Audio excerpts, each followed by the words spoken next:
안녕하세요. 서울에서 살고 있는 42세 여성입니다. 저는 오늘 천륜을 저버린 짐승 같은 인간들이 저지른 끔찍한 짓을 여러분들에게 털어놓으려고 글을 올립니다. 2년 전의 일이지만 그때의 기억이 마치 어제 일처럼 생생하게 기억이 나고 아무리 애를 써도 잊을 수가 없습니다. 양의 탈을 쓴 늑대라는 말처럼 언제나 밝게 웃으며 착하게만 보였던 사람이 마음속에는 추악한 비밀을 숨기고 있다는 걸 알고 몸소리가 쳐지도록 놀라고 말았습니다. 어떻게 사람이 그런 지독하고 끔찍한 생각을 할 수 있는지 도저히 이해를 할 수가 없을 지경이에요. 차마 제 입으로 말하는 것조차 무서워서 숨기고 있었는데 오늘은 가슴속에 품고 있던 끔찍한 기억을 모두 꺼내서 여러분들에게 들려드리려고 마음먹었습니다. 아마 제 이야기를 들으시면 어떻게 이런 일이 가능할지 차라리 지어낸 이야기일 거라고 생각하실지도 모르겠어요. 하지만 여러분들이 믿든 그렇지 않든 제가 겪은 일이라는 걸 먼저 밝히고 사연을 시작하겠습니다. 제가 대학 3학년이 되었을 때였어요. 같은 과에 들어온 신입생이 저를 좋다고 죽자고 쫓아다니는 겁니다. 저는 연하남에게는 관심이나 흥미가 없어서 무시했는데 그는 누나가 아니면 죽어버릴 거라는 협박성 발언까지 하면서 저를 애완견처럼 졸졸 따라다녔습니다. 정경호라는 남학생이었죠. 처음에는 하는 짓이 당돌하고 귀여워서 저러다 말겠지라고 생각했는데 날이 갈수록 정도가 점점 심해졌어요. 술자리에서도 다른 선후배들을 제치고 기어이 제 옆에 앉아서 다른 사람들의 눈살을 찌푸리게 만들었어요. 저와 같이 듣는 교양 과목 시간에도 늘 제 옆에 찰싹 붙어 앉았어요. 제가 떨어져 앉으라고 정색을 하고 말해도 경호는 막무가내였죠. 싫어. 난 누나가 너무 좋고 누나를 사랑한단 말이야. 경호는 다른 학생들이 있는 강의실 안에서 큰 소리로 저를 사랑한다고 말하는 바람에 부끄러워서 얼굴이 화끈 달아오르게 만든 적이 여러 번이었어요. 경호는 저에 대한 집착이 대단해서 제가 가는 곳이라면 화장실만 빼고 어디든지 따라다녔어요. 그래서 제가 가입한 동아리에도 들어왔죠. 동아리방에서 경호를 만나자 저는 그를 따로 불러서 조용하지만 진지하게 제 솔직한 마음을 말해주었어요. 경호야, 이제 그만 따라다녀. 내가 몇 번이나 말했잖아. 나는 너랑 사귈 생각이 전혀 없어. 그러니까 괜히 헛고생하지 마. 나는 말이야 10번 찍어서 안 넘어가는 나무는 없다는 말을 믿어. 누나도 분명히 나를 좋아하게 될 테니까. 너 정말 이럴래? 싫다는데 왜 귀찮게 굴어? 제가 소리를 지르자 지나가던 동아리 회장이 저희들이 다투는 소리를 듣게 되었어요. 동아리 회장은 제 여자 동기였어요. 네가 경호 때문에 힘들어한다는 소리 얼핏 들었어. 자세하게 말해봐. 왜 그래? 저는 회장에게 스토커처럼 저를 따라다니는 경호 때문에 노이로제에 걸릴 지경이라고 솔직하게 털어놓았죠. 그렇구나. 그럼 내가 경호 만나서 잘 타일러 볼게. 며칠 뒤에 회장은 경호를 따로 만났어요. 그리고 저를 카페로 데리고 갔어요. 회장은 긴 한숨부터 내쉬었죠. 효정아, 경호 고집이 장난이 아니야. 2시간이 넘게 타일렀는데 죽어도 너를 포기 못하겠다고 하더라. 내 생각에 방법은 하나밖에 없어. 그게 뭔데? 빨리 다른 남자를 만나서 애인을 만들어버려. 그럼 경호도 포기할 거야. 내가 괜찮은 남자 소개해줄게. 그녀는 자기 오빠의 친구를 소개해 주었어요. 그냥 가벼운 마음으로 기대감 없이 만났는데 그는 얼굴도 잘생기고 여자에 대한 배려심도 많은 다정다감한 남자였어요. 저는 한 번의 만남으로 그에게 끌리게 되었어요. 그리고 회장은 경호 귀에 들어가도록 제가 연애를 시작했다는 소식을 퍼뜨렸어요. 그런데 경호는 전혀 뜻밖의 말을 했어요. 누나, 골키퍼 있다고 골이 안 들어가는 건 아니잖아. 오히려 경쟁자가 생기니까 승부욕이 더 불타올라. 두고 봐. 누나는 반드시 나랑 결혼하게 될 테니까. 제 계획은 완전히 빗나가고 말았어요. 경호는 선배와 제가 데이트를 하는 곳에 어김없이 나타났어요. 제게 사정을 들은 선배도 경쟁자가 있으니 재미있다고 웃으며 넘겼는데 나중에 선배도 경호가 얼마나 지독한 독종인지 알게 되었어요. 스토커처럼 집요하게 저희들을 감시하면서 따라다니자 경호의 방해에 짜증이 난 선배는 경호와 말다툼을 하다가 멱살잡이까지 하게 되었어요. 그래도 경호는 저희들을 따라다니면서 방해를 했고 거기에 질려버린 선배가 먼저 손을 들고 말았어요. 효종아, 우리 그만 만나자. 난 찰거머리 같은 놈이 붙어있는 여자랑 사귀고 싶은 생각이 없어. 경호 덕분에 저는 처음으로 시련의 아픔을 맛보게 되었어요. 머리끝까지 화가 나서 경호한테 먼저 만나자고 했어요. 아니, 누나가 웬일이야? 먼저 나를 만나자고 하더니 이제 나를 받아주기로 한 거야? 영문도 모르고 달려온 경호는 좋아서 해벌쭉 웃었어요. 하지만 저는 그를 노려보면서 뺨을 갈겨버렸습니다. 너, 내가 분명히 경고하는데 앞으로 내 눈앞에 나타나지 마. 만약에 그러면 나 죽어버릴지도 몰라. 미친 자식. 기습적으로 뺨을 맞은 경호는 얼굴이 굳어지더니 고개를 숙였어요. 그리고 한동안 학교에도 나오지 않았습니다. 이제 정신을 차리고 저를 포기했다고 생각하고 마음을 탁 놓았는데 그게 아니었어요. 얼마 후에 친구들과 기분 좋은 술자리를 마치고 밤늦게 집에 돌아왔어요. 그런데 집 앞에 웬 남자가 앉아 있었어요. 바로 경호였죠. 그를 보는 순간 저는 심장이 얼어붙는 것 같았어요. 누나, 우리 잠깐만 얘기 좀 해. 왜 이래? 난 너랑 할 말 없어. 저리 비켜. 저는 경호를 밀어버리고 다급하게 집 안으로 도망치듯이 들어갔어요. 그때부터 매일같이 집 앞에 진을 치고 저를 기다리는 경호 때문에 저는 집에 들어가지도 못하고 친구 집을 전전하기도 했어요. 그러니 부모님들도 그런 사실을 알게 되셨고 스토커에게 시달린다고 경찰에 신고를 했지만 출동한 경찰들은 그냥 좋아서 따라다니는 것뿐이었고 제게 물리적인 폭력이나 협박을 가하지 않아서 처벌하기가 난감하다면서 그냥 돌아갔어요. 상황이 이 지경이 되자 제 친구 동아리 회장은 이제 그만 경호를 받아주는 게 어떠냐는 말까지 했어요. 효정아, 웬만하면 경호하고 사귀어봐. 애가 귀엽고 착하잖아. 싫어. 난 연하는 죽어도 상종 안 한다고. 내가 넓은 마음으로 너한테 양보할게. 어머, 난 덩치가 있고 듬직한 남자가 좋아. 경호처럼 삐쩍 골아먹은 남자는 딱 질색이야. 사실 경호는 외모가 여자들에게 호감형은 아니었어요. 그날도 경호는 집 앞에서 저를 기다리고 있었어요. 경호야, 너 정말 이럴래? 내일도 찾아오면 학교 그만두고 아무도 모르는 곳으로 이사가 버릴 거야. 나는 너랑 사귈 생각 없다니까? 누나, 나는 누나가 아니면 세상 어떤 여자도 싫어. 누나 정말 사랑해. 한 달만 나랑 사귀자. 그래도 싫으면 더 이상 귀찮게 안 할게.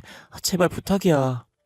그때 건장한 남자가 나타나서 경호의 멱살을 움켜쥐었어요. 이 자식이 어디서 겁도 없이 여자를 희롱하고 있어. 너 오늘 뜨거운 맛 좀 봐. 왜 이러세요? 제 사촌 오빠였어요. 중학교 때부터 유도 선수 생활을 하다가 지금은 실업 유도팀의 코치로 활동하고 있었죠. 얼마 전에 외가로 간 엄마가 날마다 집까지 찾아와서 저를 괴롭히는 정신병자 불량배 같은 놈 때문에 미치겠다고 하소연을 했고 그 말을 들은 사촌 오빠가 자기한테 맡기라고 했답니다. 사촌 오빠는 단단히 벼르고 있었는데 그날 딱 걸렸던 거예요. 경호는 사촌 오빠에게 멱살이 잡혀서 인적이 없는 골목으로 질질 끌려가서 정말 복날 개 맞듯이 맞았어요. 저러다가 사람 하나 잡겠다는 생각이 들어 겁이 난 제가 오빠에게 사정을 하며 말렸지만 경호는 이미 얼굴이 엉망이 되어 있었어요. 너 한 번만 더 효정이한테 찝쩍거리면 정말 이번 생은 마감하고 다음 생을 기약할 각오해. 알았어? 사촌 오빠가 간 다음에 온몸이 만신창이가 되어서 골목에 쓰러져 후늦게 오는 경호를 보니 마음이 짠해졌어요. 저는 경호를 부축해서 일으켰고 근처 공원으로 가서 벤치에 나란히 앉았습니다. 너 내가 그렇게 좋아? 난 누나를 처음 봤을 때부터 다른 여자는 전혀 눈에 들어오지 않았어. 정말이야, 누나만 보인다고. 그런데 왜 내 마음을 몰라주는 거야? 왜? 그의 눈물을 보는 순간 제가 뭐 대단한 여자라고 순진하고 착한 남자 가슴에 못을 박겠는가라는 생각이 들었어요. 좋아. 네 말대로 딱 한 달만 우리 진지하게 사귀어보자. 정말이야? 그래, 오늘부터 1일이야. 고마워 누나, 정말 고마워. 그때부터 캠퍼스 커플이 되었고 약속한 한 달 뒤에 저는 그를 제 남편으로 받아들이게 되었어요.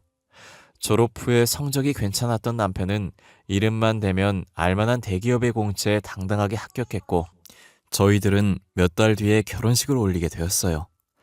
결혼을 약속한 뒤에 저는 남편에게 노총각 형이 있다는 걸 알게 되었습니다. 남편과는 10살이나 차이가 나서 곧 40을 바라보는 노총각이었죠. 그는 회계사로 일하고 있었어요. 연애를 하는 동안 남편은 자기 집안에 대해서 말을 별로 하지 않았고 형이 있다는 말은 전혀 하지 않았어요. 거기에는 이유가 있었습니다. 남편은 어린 시절부터 형에게 묘한 열등감을 가지고 있었다고 합니다. 형은 뭐든지 나보다 잘했어. 그래서 늘 비교당했는데 난 그게 싫었어. 키도 작고 약골인 남편과는 정반대로 키도 제법 컸고 수년간 헬스클럽을 다니면서 몸 관리를 해서 탄탄한 근육질에 균형 잡힌 체격이었어요. 게다가 회계사라는 1등 직업까지 갖추고 있었으니 어디에 내놔도 여자들이 군침을 흘리면서 줄을 설 정도로 남편감으로는 최고로 꼽을 조건을 두루 갖춘 남자였어요. 그런데 아직 변변한 연애 한 번 하지 못하고 미혼으로 남아있다는 게 이해가 되지 않았죠. 한 번은 제가 조심스럽게 결혼을 못한 이유를 물어보았는데 그는 못한 게 아니라 안 하고 있는 거라고 했어요. 여자에 별로 흥미도 없고 회계사 일에 너무 바빠서 연애를 하는 걸로 시간을 낭비하고 싶진 않아요. 아주버님은 정말 일에만 파묻혀서 사는 성실한 남자였어요. 남편에게 들으니 아주버님은 학창시절부터 유별난 데가 있었다고 했습니다. 나도 공부를 싫어하는 편은 아니었는데 형은 정말 집착에 가까울 정도로 공부에 빠져 있었어. 어떤 때는 뭐에 홀린 사람처럼 집중해서 책을 본다니까. 미친 책벌레라는 별명에 걸맞게 공부하는 것 외에는 다른 곳에 눈을 돌리지 않았다고 해요. 시어머니는 아주버님이 전교에서도 1, 2등을 다툴 정도였으니 명문대학의 법대를 보내서 판검사를 만들 생각을 하셨지만 아주버님은 회계사로 진로를 정해버렸다고 했어요. 경민아, 회계사도 좋지만 네 실력이면 충분히 판검사가 가능하잖아? 그러니 다시 한번 생각해봐. 엄마, 판검사는 따분하고 지루해서 내 적성에 안 맞아. 앞으로 어떤 직업을 택할지는 나한테 맡겨줬으면 해. 그래, 알았다. 네 뜻대로 해라. 시어머니는 내심 아쉬웠지만 워낙 야무지고 총명한 큰아들이라 두말하지 않았다고 해요. 아주버님은 대학을 졸업하기도 전에 회계사 자격증을 땄고 졸업하자마자 선배의 사무실에서 일하다가 몇 년 전에 독립했다고 하네요. 들리는 말로 그 바닥에서는 최고의 실력을 인정받아서 큰 기업들을 고정 고객으로 확보하고 있다고 했어요. 저는 아직 미혼인 아주버님이 부담스러워서 행동이 조심스러웠는데 아주버님은 제게 아주 살갑게 대해주었어요. 항상 깍듯하게 존댓말을 하면서 예의와 품격이 있게 저를 대해주셨죠. 시댁 식구들은 시어머니를 포함해서 누구 하나 아주버님에게 왜 아직 결혼을 하지 않냐고 재촉하는 사람이 없었어요. 집신도 짝이 있다는데 좀 늦으면 어떠냐. 때가 되면 좋은 배필을 만나서 가정을 꾸리게 되겠지.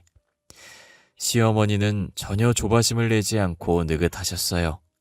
그리고 제가 아들을 낳자 손자 재롱에 푹 빠져서 아주버님의 혼사는 시댁의 관심사에서 멀어져 갔어요. 그렇게 1년이 더 지나서 아주버님이 미혼을 넘긴 다음에 시어머니의 말처럼 아주버님에게 여자가 생겼습니다. 큰 의류 매장을 운영하고 있는 여성이었는데 세금 문제로 아주버님을 찾아와서 상담을 하고 결산과 회계 처리를 봐주느라 자주 만나면서 정이 들었다고 했어요. 둘은 6개월의 연애 끝에 결혼을 약속하게 되었고 예비 동서가 시댁을 찾아왔어요. 동서는 저보다 3살 연상이었어요. 처음에는 어색해서 서로 존댓말을 했는데 결혼과 혼수 준비를 하면서 자주 만나게 되었습니다. 예단을 보러 시어머니와 함께 여러 군데 발품을 팔다가 잠깐 쉬려고 카페에 들렀을 때 동서는 저한테 이제 편하게 지내자고 말했어요. 앞으로 형님이라고 부르지 말고 언니라고 불러. 나도 이제부터 말 놓을게. 시어머니도 웃으면서 고개를 끄덕이셨어요. 그래, 이제 한 식구인데 언니 동생 하면서 친자매처럼 지내거라. 그래서 제게 새로운 언니가 생기게 되었죠. 서로 친해지면서 동서가 어떻게 자랐는지 듣게 되었어요. 동서는 어렸을 때 친엄마가 일찍 세상을 떠났고 할아버지 밑에서 학창 시절을 보내면서 자라게 되었다고 해요. 동서 아버지는 몇 번이나 재혼을 할 기회가 있었지만 딸 하나만 바라보면서 혼자 살았다고 합니다. 그런데 몇 년 전에 낯선 여자를 집으로 데리고 온 아버지가 재혼을 하겠다고 했답니다. 아이, 소중아, 네 엄마가 될 뿐이다. 인사드려라. 동서는 처음부터 새엄마가 마음에 들지 않았다고 해요. 소중아, 앞으로는 나를 친엄마처럼 생각하고 지내자. 됐어요. 당신이 우리 아버지가 가진 돈 보고 재혼 결심한 거 다 알아요. 뭐? 당신?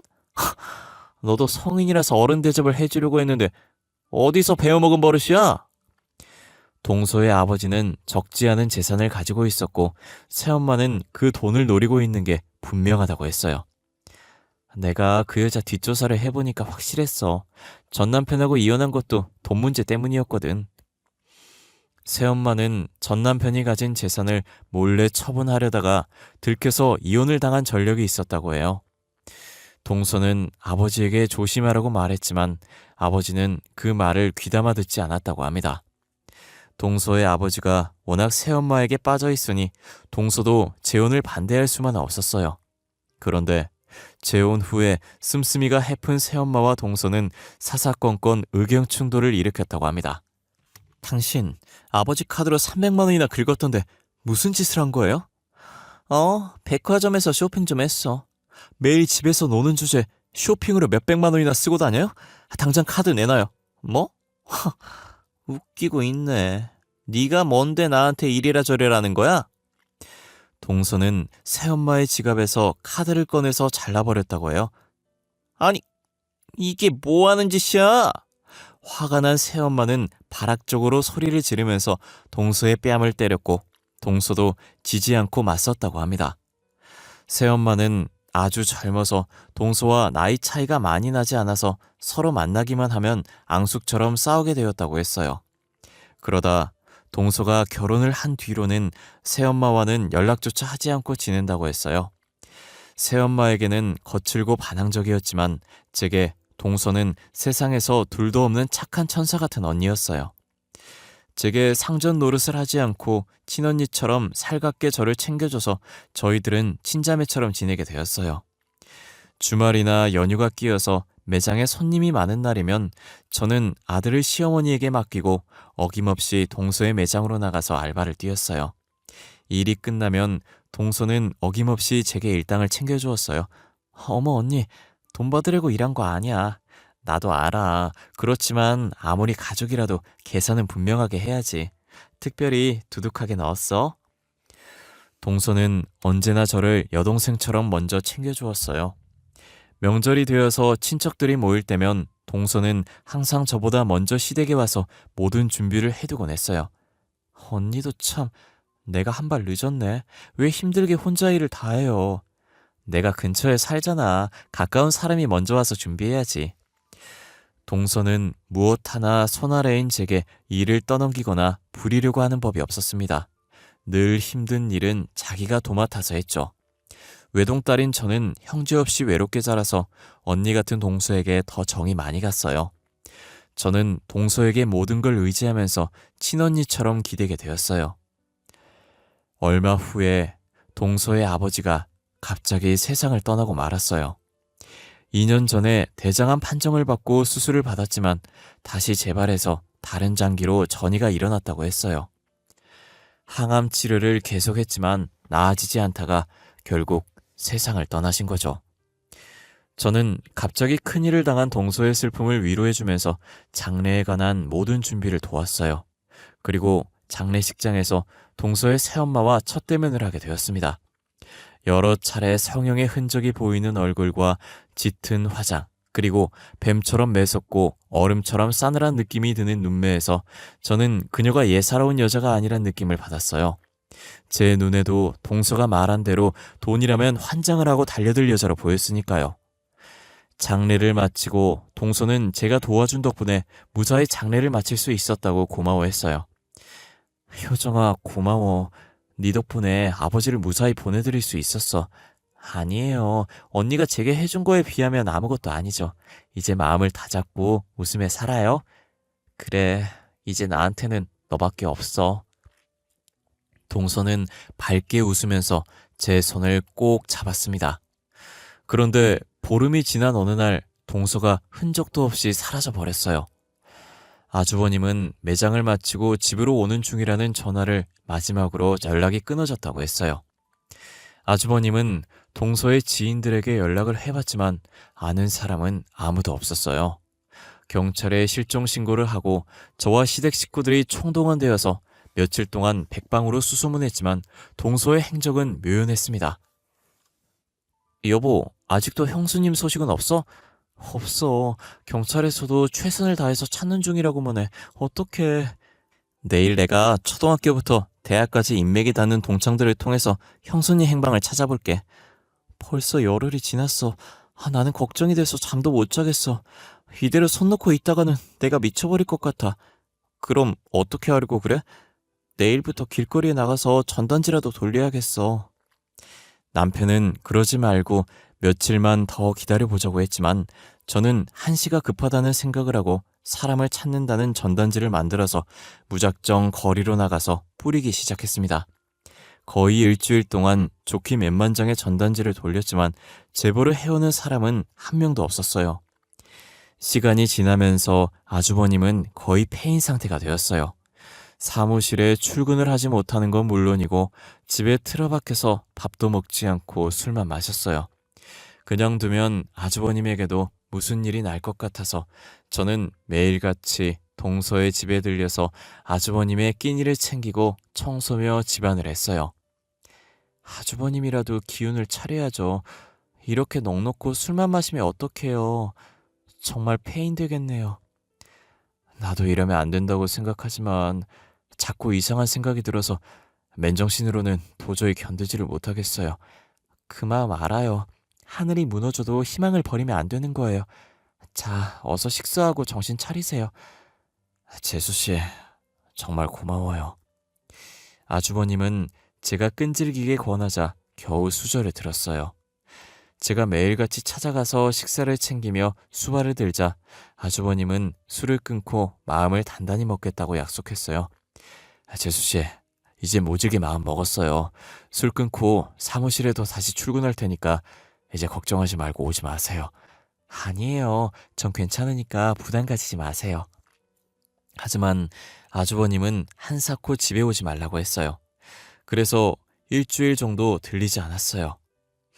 그러다 아주버님이 걱정이 되어서 집에 갔어요.